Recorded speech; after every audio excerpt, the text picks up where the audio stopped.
Alright, so we got no card this weekend. I don't know what to talk about, so I just thought I'd talk about each weight class and who I think's going to bring the belt into 2025. Alright, let's just get right into it. So, starting off with the flyweight division, we obviously have Pantoja's champion. And side note, this division is trash. Why are we cutting undefeated prospects like Muhammad Makayev? Just, come on, man. We can't be doing that shit. Anyways, I believe that either Kai Kara France, coming off his very impressive first-round KO win over Steve Erceg, will get the title shot, or Tatsuro Taira. I could also see that happening, coming off his injury TKO win over Alex Perez. Now, to be honest, I don't really think it should be a debate. I think the title shot should obviously be given to Kai. He knocked out the guy who took the champion to a 5-round war, and a lot of people thought Steve won that fight. So, yeah, you got to give it to Kai, man. Now, I don't believe it's guaranteed solely for the reason of Tatsuro Taira is Japanese, and I don't really have anything to back this up, but maybe I just saying this because I want it to happen, but I think the UFC is trying to build towards a card, a UFC Japan, have a card out in Asia, mostly just to get that fan base that they're missing out on. Like, they don't go to Asia at all. So yeah, they could try to skip over Kai and give it to Taira, just to try to get a Japanese champion, so then they could maybe have him headline the card. You never know. I really think that's a real possibility of happening, especially with Kai Sakura signing. Maybe the stars are finally aligning for a Japan card to happen, because that would be hype. I would watch that, and I just think the Asian fans and the Asian audience is so badass, and they're just so respectful, and they're real fight fans. They are. But moving on to the actual matchup, I do think Kai could get it done over Pantoja. I really do. He has really insane power for flyweight, and his striking looked more dynamic in the Steve matchup. He used to just run forward and throw big hooks, I feel like, but he definitely stepped up his striking game recently. But Pantoja's chin is just so good. I can't see him getting knocked out. And you're not going to out-cardio Pantoja. So, my official prediction for that matchup would be Pantoja getting the victory by unanimous decision, for sure. I just think Pantoja will control Kai with ease. He'll take him down with ease, and he'll really tire him out early on and use his clinch to control his wild striking exchanges. Yeah, sadly, he's going to smudge him like he does everyone else. But I don't even like Kai, so I don't care. Good fighter, but he's so cringe. Just chill out with that face shit. What are you doing? But yeah, Pantoja, well, it's a prediction. But no, it's going to happen. Pantoja will be walking into 2025 with the belt. He's not the worst champion. At least he's, somewhat active. But I don't know. It's kind of, I just don't really like watching him fight that much. He's not that fun of a fighter to watch. Good champ, though. Moving on to the bantamweight division, my second favorite division, where UFC Noche, the Sphere, will be taking place at UFC 306. It's just got too many names. The Sphere, Noche, 306, doesn't matter. O'Malley will be taking on Merab. Now, this is assuming that Merab can even make it to the fucking ring without getting injured. This dumbass with all this cut stuff he's posting on social media, he just looks so dumb. Like, what are you doing, bro? Yeah, I'm sorry. If you still laugh at Merab's skits, just accept that you're cringe. You could laugh at the first one or two skits of his, but if you're still laughing at those cringe ass skits he posts, just get out of here. To get to the actual matchup, finally, this is the matchup of the low IQ smudge grappler versus the pretty high IQ, slick and quick sniper striker. Now, honestly, I could see this going either way. This is a very hard matchup to predict. And by the way, all these matchups, these predictions, they may change, all right? This is just very early, and it's a fun video to do. I just wanted to talk about all these divisions, to be honest. Because I love talking about MMA, guys. This is why I'm doing this. This is the only reason. And I have no friends who watch UFC. And well, I have like 2, but you know what I mean. It's not very much people to talk about it with, so. But yeah, I could either see this going Merab's way, where he just overwhelms O'Malley with the constant takedown attempts. And yes, attempts, because he's going to fail 30 of them probably. His takedowns are so fucking bad. He just shrugs forward and will shoot from anywhere. He doesn't care. He will literally shoot from anywhere, get it stuffed, wait 10 seconds, and just try it again. He doesn't have good technique. He just has good cardio, and he's really relentless. Very scary guy to be put up against, because no one in the UFC can really replicate that. Or we could see Sean use his really quick movement and good footwork, use his lateral movement to avoid the takedowns, kind of like he did against Aljo, and kind of just lure Merab into the void. Whether he's shooting or coming forward to strike, it doesn't matter. I could see Sean just getting him with crazy powerful hooks as he comes in, hitting him with a knee if he shoots a takedown, like that knee hit Cheeto with. Sean is so good and so dangerous. I swear, people don't give him the credit, but he's literally had 2 back-to-back master classes. And I'm going to pick him to get a 3rd. I really am. So yeah, my official prediction will be Sean O'Malley to knock out by, I'd say, probably TKO, kind of like he did Aljo, in the 2nd or 3rd round. Merab has been rocked by almost every opponent he has faced in the UFC. Even fucking old man Cejudo rocked this guy. Had him on skates. It was like, if Cejudo can do that, I just know Sean is going to hurt this guy every 30 seconds. He's going to hurt him. He's going to rock him. Now, he can't do that if he's on the ground getting smudged. So, yeah, he needs to really, really focus on the foot movement and not getting taken down, especially in the first, because you can't let this guy build momentum. If Merab wins the first round, he literally could win every single round in the fight. I could see that happening. Like, I could see him 5-0ing Sean if he wins the first. Because, yeah, you can't let the machine, stupid-ass nickname, can't let him get his momentum. That's his most powerful weapon, I'd say. Along with his cardio, just, if he can get that momentum and his cardio going and you're tired in, like, the 3rd and he's not even breathing hard, yeah, you're fucked. Now, I could see Sean getting taken down once or twice in this fight and still winning. Obviously, because the round's got to end. I mean, Sean's going to get back up. And Merab is not going to sub him. He's not going to hurt him with ground and pound. This guy literally has no danger to offer on top position. It's a bit sad. So, yeah, Sean's going to fuck this guy up with his long-ass limbs. Hit him with hooks and knees as he comes in. And, yeah, that's my prediction. Sean will be taking the belt in the 2025.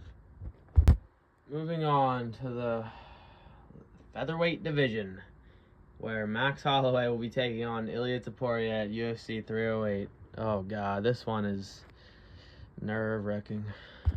Now, it doesn't look like the BMF is going to be up for grabs, which doesn't really make any sense, but because, like, if you have the belt and you fight, I mean, kind of have to put it up. But I do understand why they wouldn't put it up, because, I mean, if Ilia wins, he has the BMF and the fucking featherweight title. I mean, does the BMF even exist? It doesn't mean anything. It doesn't exist if that happens. So, can't let that happen. We got this wannabe McGregor kid versus the Blessed, baby. The Blessed is best. But yeah, this is going to be a good one, guys. Especially with Max being my 2nd favorite fighter. This is probably my most anticipated matchup in a long-ass time. And my favorite fighter is Charles, obviously. But yeah, I really like Max. I've followed his career for a while now, as we all probably have. And yeah, I sadly Do not think he's going to get this one done. Now, hear me out. Max can win this. He can win this by decision or finish. I do believe he can win this. These fucking Topuria fans, like, making it like he's going to KO Max in the first round. Like, shut up. Max has never been KO'd. Stop saying that dumb shit. But Max, if you're listening, you need to hear this. Please do not bang with him in the middle. Please don't.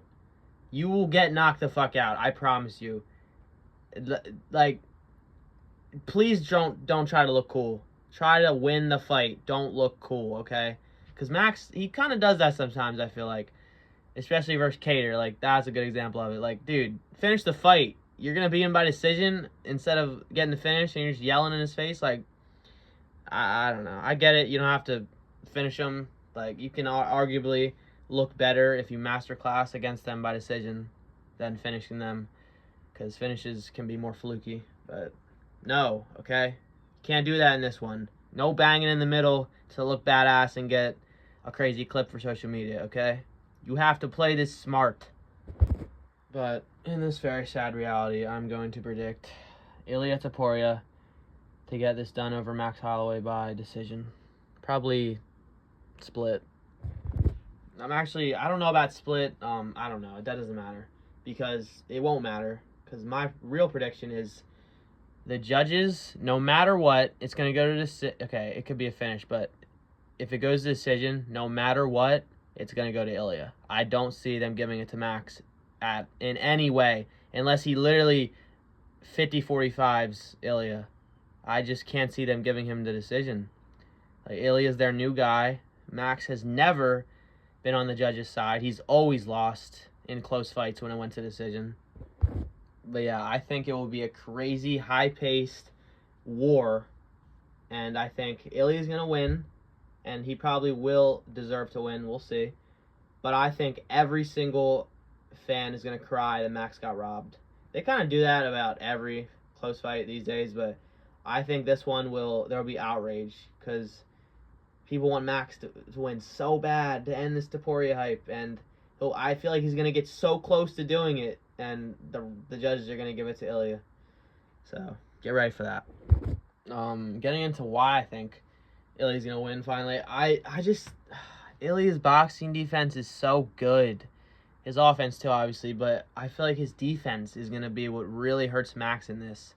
I feel like he's going to make it really hard for Max to land any significant damage on Ilia. Especially without taking massive punishment. And yeah, the only way I can really see Max winning this, by decision especially, is if he creates like he has to create the perfect game plan where he utilizes his kicks and his grappling. He has to do something different. He's not going to go out there and outbox Ilia. I just don't think that's going to happen. Like, I see a lot of people clowning on Max's striking all of a sudden, like showing the beginning of the Gaethje exchange, where he's like wild and a lot of the punches look stupid. But dude, like, y'all don't get it. He's trying to clip farm, all right? He's literally trying to put on a show on purpose. He's not just trying to win the fight. That's why Max looks like an idiot like that. That's kind of cope. I'm not gonna lie. That's kind of sounded cope. I kind of take that back. He does look wild, and his technique is wild and bad at times, but like, this is still the best boxer, if not top 2 boxers in the UFC. Let's not try to twist that. But yeah, I think, sadly, Topuria will be taking the belt in 2025 and kicking off the fucking Ilia era. God, I hate my life. I hate Ilia. I hate Ilia so much, guys. I hate him. Moving on to the lightweight division. I don't think this is confirmed at all, but I think we all know what's happening at the end of the year. Islam versus Arman 2. Now, I'm someone who is very excited for this matchup, actually. Mostly just because I don't really think anyone else in the lightweight division can give Islam that good of a test other than Arman and Charles. I think Charles would lose in a rematch by finish again, but I still think it's really just Charles and Arman that give him a good test. Like, lightweight's so weird. It's so good, but so bad at the same time. But yeah, I will be predicting Islam Makhachev defending his belt a fourth time, probably for the final time, at least in a row, because I think he'll defeat Arman and he'll take the belt in 2025, and he'll move up. He'll move up to 170. I do think that will happen after, or if he beats Arman. But it makes me nervous because I feel like these champs, they always get so close to making history, beating a record, and then they just fold. So we'll see. No, I could see this going very similarly to their first fight, which if you haven't watched it, go watch it. It is a beautiful exchange of grappling, the whole fight. The difference is now, compared to back then, is Islam can actually strike now. He has the capability of throwing a punch. Alright, I'm taking the piss, but Islam legit, it is insane to look back at how bad of a striker he was compared to how good he is now. This dude is still so underrated. It is insane. He is legit a top 5 or top 10 striker in the UFC right now. I believe that. And I don't know why a lot of other people don't. He literally outboxed Dustin Poirier a couple rounds. He was outboxing him. Like the second or first best boxer in the UFC. One of the most grittiest and brawly guys ever. And he was outgritting him and outlanding him. Landing the better shots. Hurting him more. Like, this dude is an insane striker. So yeah, Arman, I just don't see him really doing much on the feet. I see Islam winning most of the striking exchanges. So therefore, Arman is going to have to out-grapple the best grappler in the UFC, depending on who you ask, for 5 rounds, basically. Yeah, good luck with that. Yeah, I just don't see that happening. I feel like Arman has to be perfect the whole fight to win this. And, I mean, maybe that'll happen, but I don't think so. So, yeah, I think Islam, he's going to take that belt in 2025, and then he's going to move up and get that second one. And, well, it depends, because if Bilal's champ, that shit can't happen now. Fuck you, Bilal. You ruined everything. Now, moving on to the best division in the UFC, the welterweight division. And this one's a bit unclear because, like, people are saying, oh, don't have Bilal fight this year. Have him sit out and have Jack and Shavkat or Jack and Usman or Usman and Shavkat fight for the title shot. And I honestly don't know what I really think they should do because the welterweight division is so stacked and so log-jammed at the same time. It's not good.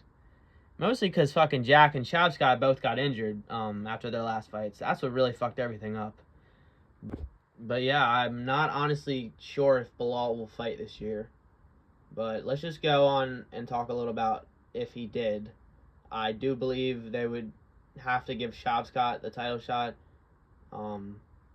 Which I don't know why online people were like, oh, they might give it to Usman. Bro, they're not giving it to Usman. What are you guys talking about? You know that's not going to happen. He's on a 3-loss streak. Don't care what he's on in the sport. You don't get a title shot just for no reason. But yeah, I think the most likely outcome is maybe Shavkat Bilal at 310. That could happen. So yeah, towards the end of the year. I don't know. But I feel like Bilal, I feel like he won't. I don't think he will fight this year. I could see Shavkat sitting out even longer, maybe. And I think, maybe, I don't know. Maybe they'll end up doing Jack versus Shavkat. I think that's what they should do. Because those two are clear, like, the number 1 and number 2 contenders. So, just have them fight, and the winner can fight for the title. But yeah, I think, I don't even know what to say, because so much different shit can happen. But I think, going into 2025... Bilal will still have the belt because I don't think he's going to fight again this year. I don't. I think they're going to, no, they're not going to do an interim. I don't know, man. I really don't. The welterweight division is low-key fucked up. It's my favorite division, but it's so log-jammed and no one can agree on who they think should get the title shot because there's so many guys who deserve it. So, yeah, we'll see. This is kind of just a cop-out, and I'm kind of going to do the same for middleweight. because I don't think that will happen this year either. But we'll have Bilal going into 2025 with the belt for Palestine. And yeah, moving on to the middleweight division again, copping out guys. I don't think Dricus will fight this year. Mostly because there's no clear contender, and he also doesn't have to. Like, he's not gonna fight Cal. He's not gonna fight Izzy again. He's probably gonna end up fighting. Well, obviously, yeah. I'm saying there's no clear contender. Like, I mean, new matchup. Because obviously the Sean rematch is there, and that's mostly likely to happen. But, yeah, actually, no, now that I think about it, that probably could happen this year. Because Sean doesn't want to sit out that long. So, let's just say Sean versus Dricus happens this year. I don't think it will, low-key. But let's say it does. I think Dricus will continue to reign and bring that belt into 2025. I just think Sean Strickland, fighting him the second time, you're always going to do better when you fight him the second time. You can ask his training partners. They all say the same thing, especially Chris Crybaby Curtis. I don't even think they're friends anymore, but they all say his style is just so unusual and his defense is so weird and you get so put off by it that, yeah, you just need a couple rounds. You need a couple different times fighting him, to really understand it and the madness of it. Because that motherfucker is weird looking when he fights. I do like Sean, but I am in the group of people that think he needs to be more exciting. He needs to go for finishes more. Bro, why didn't you finish Paulo Costa? What are you doing? But yeah, let's just end it there. I think Dricus will take that belt into 2025 with ease. Dricus era, baby. Now, moving on to the 205 division, light heavyweight. This division is so weird because before Alex, it was genuinely the worst division by far. And if you disagree, you're casual. I'm sorry. Dude, it was the worst division by far. You had fucking not entertainment wise, it was just so fucked up. Like, since John Jones left, you just had like champs getting injured and giving the belt back and having not random contenders, but you got old man Glover fighting Yuri for the belt, and then I don't know. It was kind of a shit show, I feel like, before Alex showed up. And show up did he. He fucking came and just took this division. He literally owns it. He owns it. He has wins over everybody. He beat in the top 5. He beat, other than Ankalaev, he beat Jan. He beat Yuri twice. He completely knocked the fuck out of Jamal Hill with ease.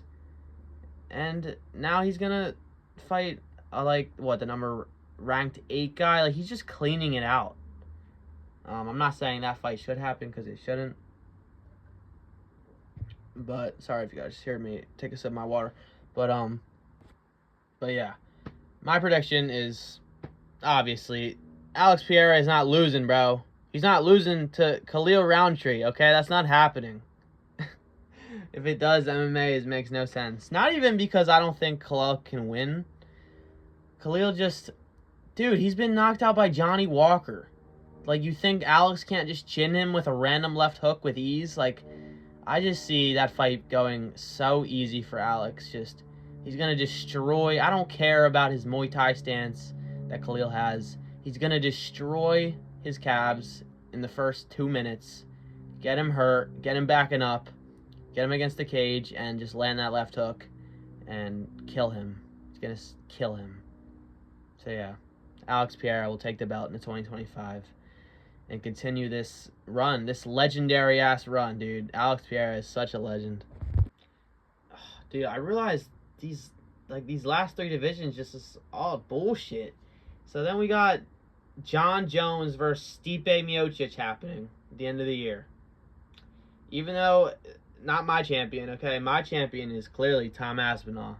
So I shouldn't even talk about this shit, but yeah, John Jones is probably going to win. I mean, I would love to be edgy and be one of the people saying Stipe has a chance. He does have a chance. He's Stipe. He's good, but he's not going to win. Come on, guys. You think, bro, he's the GOAT of the sport. You're not going to go to the sport just to lose to old man Stipe at the end. Come on. That's not going to happen, all right? If that happens, I'll be so happy because fuck John Jones. He's a terrible person. He's not a good champion. His 205 run is good, but it's overrated as fuck. But yeah, I think he will. Actually, wait, no. He's going to retire. So Tom will actually take the belt in the 2025. Yes. Okay, yeah. John's going to beat Stipe in December. Or November, I think it got confirmed for. And yeah, Tom's going to absorb the belt when they both most likely retire. And yeah, Tom's going to walk into 2025 as the real champ. Yeah, the real fucking champ. But yeah, that's the end of the video, guys. I just wanted to talk about each division a little in depth and give my opinion on who I think is going to be the champion once the year ends, because that's one of the craziest things. When you see these champions, especially these long-reigning champions, lose their belt, I don't know, I just feel like it's so hard to actually remember that we're in, like, another person's era. Like, once Leon beat Usman, I did not feel like we were out of the Usman era until, yeah, I guess until Leon beat him the second time. They've had 3 fights, only beat him twice. Fuck that little autistic retard of a thing. Alright, that's the end of the video, guys. See you guys in the next one.